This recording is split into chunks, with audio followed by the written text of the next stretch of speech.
Hello po mga kababayan, si Dante Maravillas. Dito muna tayo mga kababayan sa ating podcast, Life with Dante M. At pag-usapan natin itong mga latest na pangyayari. Kasi naalala ninyo po, yung mga missing sa Bungiros na ang sabi, yung mga bangkay, inulog po sa Taal Lake. O ngayon, ang latest na balita, may sangkot daw na female celebrity mga kababayan dito sa missing sa Bungiros. Ayan o. Female celebrity among Alpha members and missing sa Bungiros case. Sabi ng isang suspect. The well-known female movie personality is allegedly among the Alpha members behind the disappearance of more than 100 sa Bungiros or cockfighting enthusiast. Sabi ng isang alleged suspect. So talaga po itong pagsusugal mga kababayan, walang dinudulot na mabuti. Lalo yung mga na-addict na sa pagsusugal. Tama yung isang kasabihan that gambling is a family disease. One person may be addicted but the whole family suffers. Yun na mismo ang nangyari mga kababayan ngayon. Ayan ang kwento ng mga missing sa Bungiros. Kasi hindi missing nga po until today. Ganun na lang ang kapigatian mga kababayan. Kalungkutan ng mga missing sa Bungiros. Ito, dala-dala ng kanyang nanay. Dahilan po sa online sabong. Ito ngayon ang report ng GMA News. Female celebrity tag and missing sa Bungiros case. May naisip kayo mga kababayan kung sino itong female celebrity? Ako may naglalaro mga kababayan sa aking isipan kung sino ba ito na sinasabing kilala na celebrity na isang babae mga kababayan. Madali pong i-search kasi sa mga nakalipas na buwan at taon, may nakikita tayo na isang celebrity. Isa o dalawa yata ang nakikita natin na humahawak talaga ng mga manok na pansabong. Malamang mga kababayan, yung nakita natin na napabalita sa entertainment na nagbibitaw mismo ng manok na pansabong, ito yung tinutumbok dito sa balita. Kaya lang di man po pinangalanan kung sino itong celebrity. And I think in the coming days, baka i-reveal na ng Department of Justice sino ito na sinasabing female celebrity. Pero sabi ko nga, may mga personalities na naglalaro sa ating isipan, sa aking isipan mismo. Kasi nakita ko mismo kung sino yung mga celebrity. Nagkailan po, isa, dalawa yata o tatlo. At ito, mga kababayan, mga kilala at kinakasama ng mga kilalang personality sa mundo ng sabong. Mga big time personality po, negosyante at kilalang sabungiro. Para niya Mr. Maravillas, alam ko na yan. Anyway, hintayin na lang natin mga kababayan yung official na report mula sa ating mga authorities, especially sa DOJ. Kasi ang sabi ni DOJ Secretary Boying Rimulya, ang connection daw nito hanggang sa Supreme Court. Ayan mismo yung sabi ni DOJ Secretary Rimulya. DOJ to reach out to Supreme Court on missing sa Bungiros case. Justice Secretary Boying Rimulya said he would reach out to Chief Justice Alexander Gismondo on the alleged involvement of the judiciary in the missing sa Bungiros cases. Rimulya noted the testimony of one of the accused in the kidnapping and serious alleged detention cases who alleged that the judiciary had been penetrated by the mastermind. So sabi ni Rimulya po, ang bigat ng kalaban dito kasi ang perang yan, nakakapasok yan, even sa judiciary. And that is one thing that we might have to talk with the Chief Justice about kasi mabigat ang pera ng isabong. Hindi ito basta-basta ang kalaban. Nang tanungin kung which part of the judiciary was possibly involved, Rimulya refused to divulge details. Ang sabi lang niya, sabi dito, basta ang sinasabi ng mastermind, narinig ko yung kanyang in his own words. Kaya natin yan kahit Supreme Court. kahit Supreme Court daw, kaya niya. Sinasabi niya. Kaya kakausapin natin ang Chief Justice tungkol dito. May grupo yan kasama, pero meron talagang corporate setup yung principal na kumikilos. So sabi ni Remulla, iningi na nila yung tulong ng Philippine Coast Guard at saka assistance from the Japanese Embassy para sa gagamiting technology. Everything on the possibility that the missing sabongeros were dumped into the Taal Lake. So dyan daw po mga kababayan tinapon sa Taal Lake yung mga bangkay ng mga sabongeros. Matindi kung ganon, mga kababayan. Kaya yan ang sinasabi natin. Yang sugal mga kababayan, wala talagang dadalhing kabutihan sa ating buhay. You see? At sabi ngayon, ay celebrity pang sangkot. So according to Emil Sumangil's report sa 24 oras kahapon, the name of the celebrity included in the affidavit that he is set to submit to authorities. May isang babaeng celebrity, di ko naman pangalanan at alam nila yan, kasama siya sa alpha member. Ibig sabihin kasama siya sa grupo, sabi ni Totoy. Itong si alias Totoy, mga kababayan, isa siya sa mga akusado in the kidnapping case. So sabi ni Totoy, isa rin siya pag nagmi-meeting, andon siya, isa rin siya na sosi kung sakali. Siya ang mas marami ding alam, sabi ni Totoy, na ito celebrity ito, babaeng celebrity, should also face charges along with more than 30 civilian and police officers. Grabe po ito. More than 100 sabongeros. Yung sunod-sunod na nawala. Missing. Yung pangingidnap po, mga kababayan dito sa mga sabongeros, nagsimula ng panahon ni Digong. 2021. Ayan 2021. August 30, 2021. Mamaya ibigay ko sa inyo yung detalye. Kung ano yung mga naunang kaso, mga kababayan. Balikan muna natin itong involvement ng isang celebrity, babaeng celebrity daw, dito sa mga missing sabongeros. So yung pangalan ng babae na celebrity kasama sa na isama sa affidavit na sinabmit sa mga authorities. May isang babaeng celebrity, di ko naman pangalanan at alam na nila yan. Kasama siya sa alpha member, sabi po ni Totoy. Ibig sabihin na niya na kasama sa alpha member, kasama siya sa grupo. Totoy added that his affidavit is ready and will be submitted once he completes the evidence. He is also seeking to have people who would back up his allegations. So sabi niya, ang NAPOLCOM ang pulis ng pulis. Di ako komportable na may mga kasama tayo sa police force, sa PNP, na involved dito sa nawawalang mga sabongero. Di tayo magdadalawang isip kung kailangan natin disiplinahin at tanggalin sa serbisyo at i-dismiss ang mga involved na police. Gagawin natin ito. Sabi ni NAPOLCOM Vice Chairperson Attorney Rafael Calinisan. Ang pinakasosi dyan, lumutang ang complainant. Kung nakikinig ang complainant natin ngayon, dito, maaari siya na makipag-ugnayan sa NAPOLCOM. Kinakailangan talaga, makausap natin siya. Siya ay dapat mag-ain ng kanyang reklamo sa NAPOLCOM. A-actionan natin ito. So talagang matindi po yung mga pangyayari, yung mga nakalipas na panahon. Yan ang timeline. August 30, 2021. Cops claiming to be operatives of the National Bureau of Investigation arrest Isabong Master Agent Ricardo Lasco for the alleged crime of large-scale estafa. The cops also take several valuables inside Lasco's house while his family was held in the living room, Lasco's family says.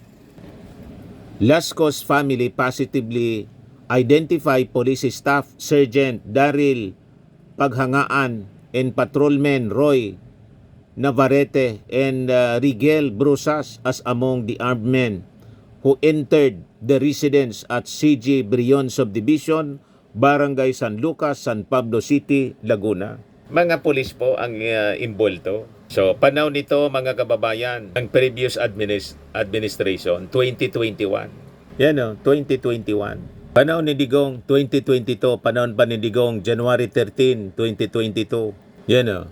6 Sabongeros leave Tanay, Rizal at around 1 a.m. and head to the Manila Arena to join 6 Stag Derby. Later on, the victims are forced to board a gray van at around 7:30 p.m. and are never seen again. Sabi po ng Department of Justice. Yung mga victims, mga kababayan, yan o.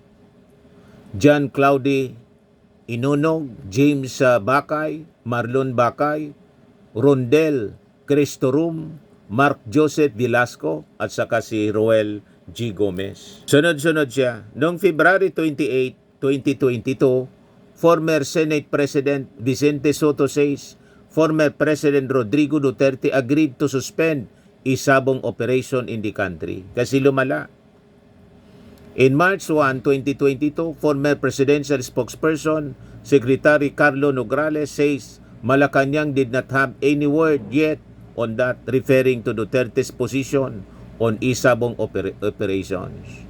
March 4, 2022, during a Senate hearing, the Philippine Amusement and Gaming Corporation, PAGCOR, says it has yet to resolve the issue on whether or not to suspend online cockfighting. Senator Ronald De La Rosa figures in a heated argument with then PAGCOR chief Andrea Domingo because the senator insists Duterte supports the suspension of isabong licenses.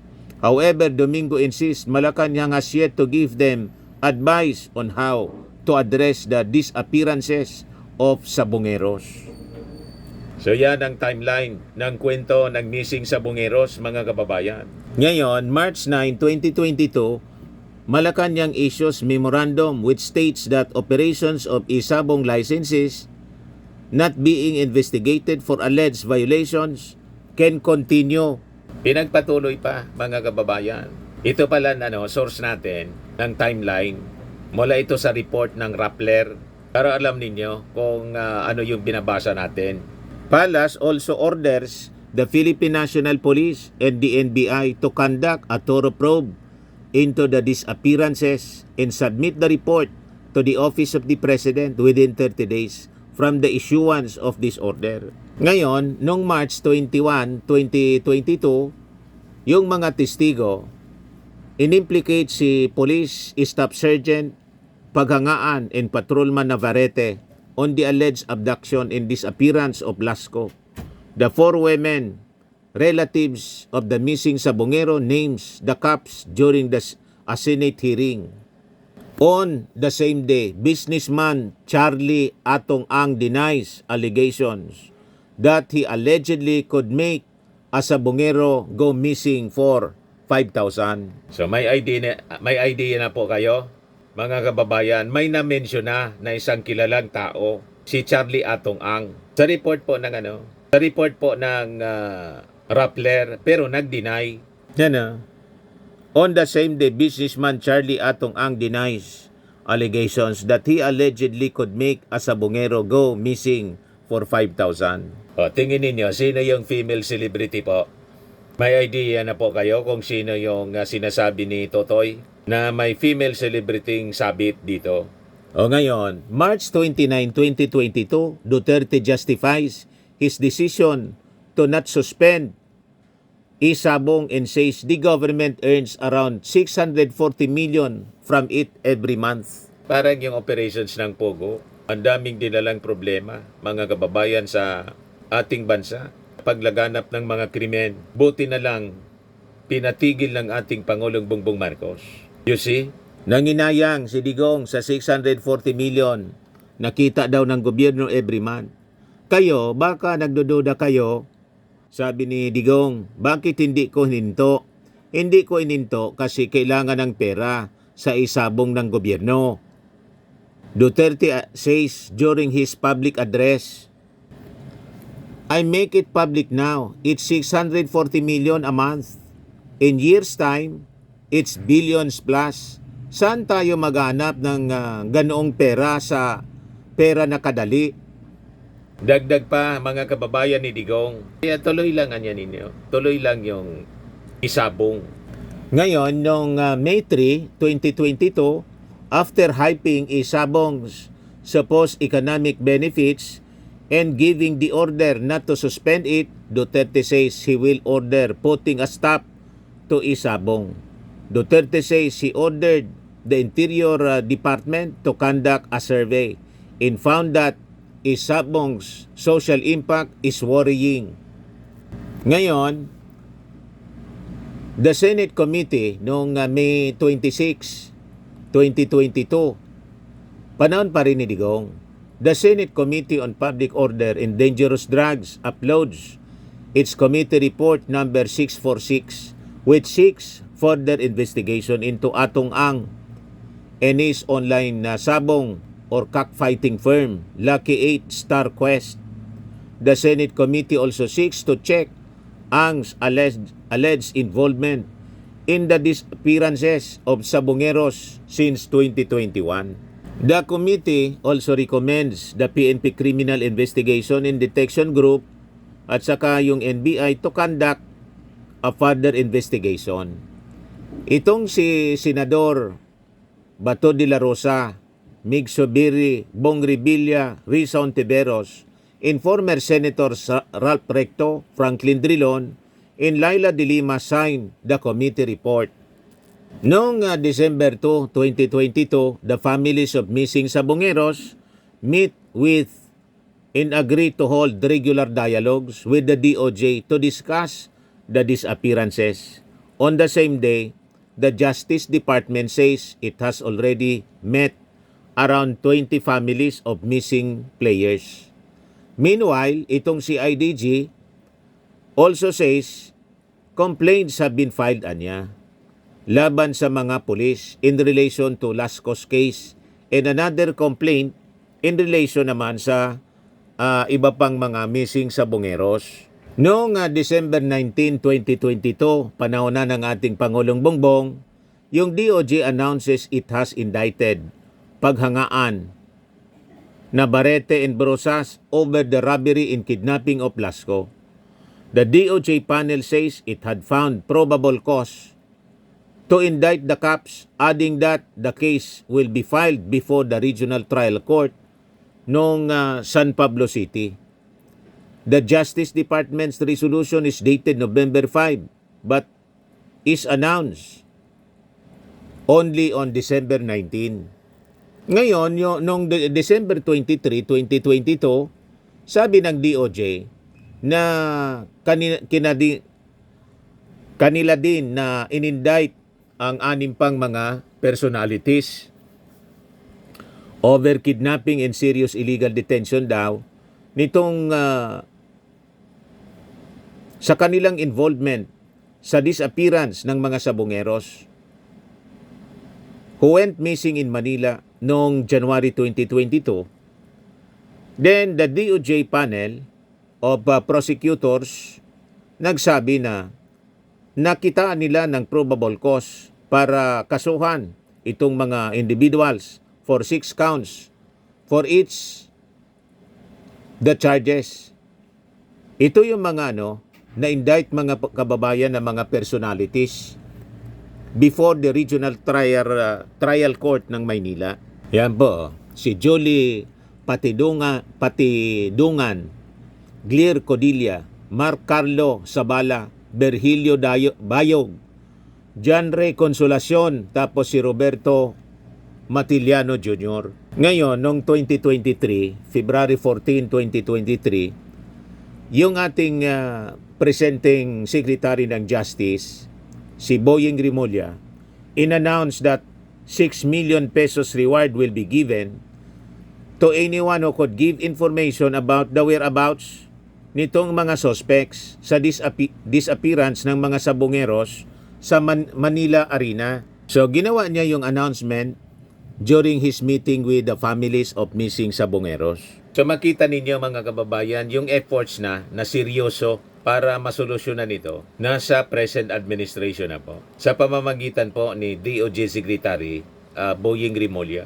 So noong February 17, 2023, the CIDG releases a photo of 6 suspects tagged in the disappearance of Sabongeros in Manila Arena. Ayan yung mga suspects in the missing Sabongeros. Si Julie A.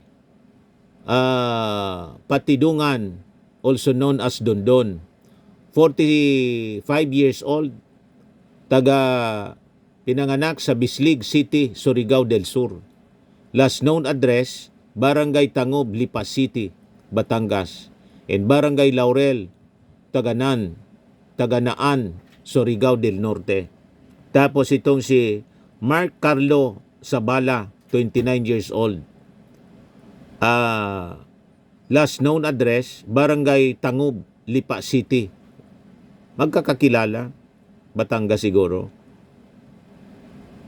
Magkakakilala siguro kasi parehas nung lugar, Barangay Tangob.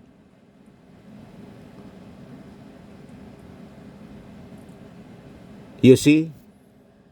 Saka yung Tugbungan Center, Barangay Barangay 2, Poblasyon, Hinigaran, Negros Occidental, and Barangay Inclaro, Binalbagan, Negros Occidental. Palipat-lipat po. Itong si Roberto Matiliano Jr., 54 anyos, taga Talisay City, Negros Occidental. Ang last known address, Santo Tomas, Batangas. Saka doon sa Talisay City, Negros Occidental, sa STFP Barracks, Muntinlupa City, saka sa Barangay Punta Taytay, Bacolod City, Negros Occidental. Pang-apat, si John Ray Consolacion, 33 years old. Birthplace niya, Kabangkalan, Negros Occidental. Last known address, Zone 5, Barangay Ilog Bulo, San Miguel, Bulacan. Then number 5, si Virgilio Bayog, 44 anyos. Birthplace niya, Bantayan, Cebu. Last known address niya, Cereza Oringao, Kabangkalan, Negros Occidental. Tapos sa New Panaderos Extension, Santa Ana, Manila. Then number 6, itong si Glir Codilla, aka Gler Codilla. Last known address niya sa 2704 New Panaderos Extension, Santa Ana, Manila. Magkakakilala sila. Yung mga lugar na pinupuntahan pari-parihas. May reward money na 1 million pesos each. Yan on any information on the whereabouts nitong mga taong ito, pwede sila na kumontak sa smart number 0921 722 8209, smart contact ng CIDG, or Globe number 0945-3346-398.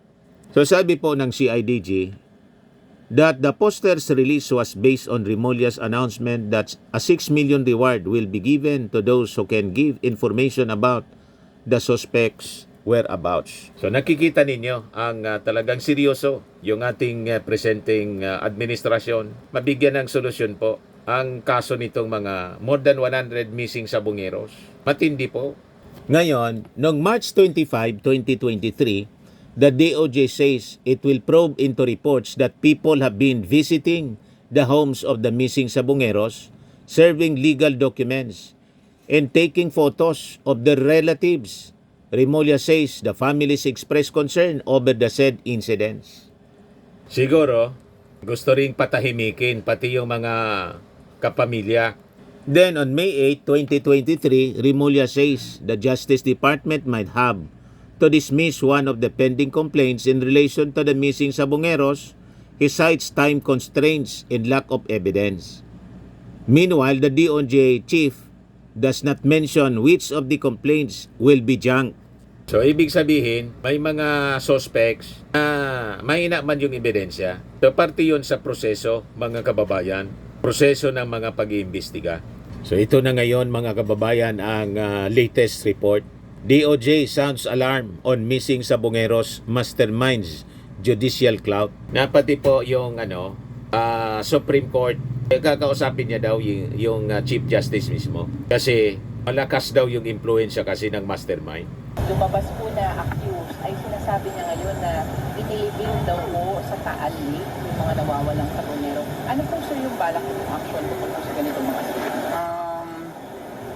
Marahil kailangan ng technical diver yan.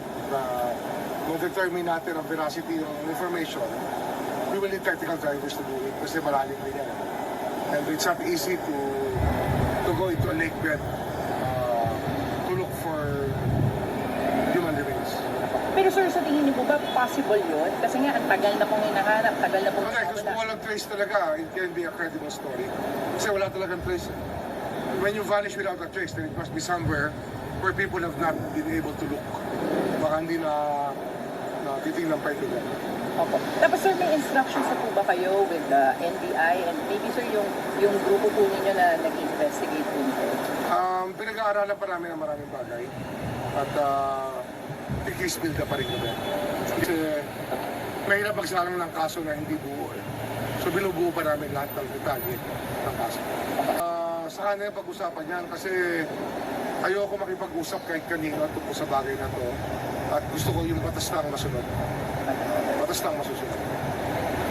Sir, Yung mga family po kasi after nga po nito whistleblower, parang nagkaroon sila ng hope na baka daw makita nga yung mga remains na kanilang Ngayon nga yun eh. It's one of the things that we have to do.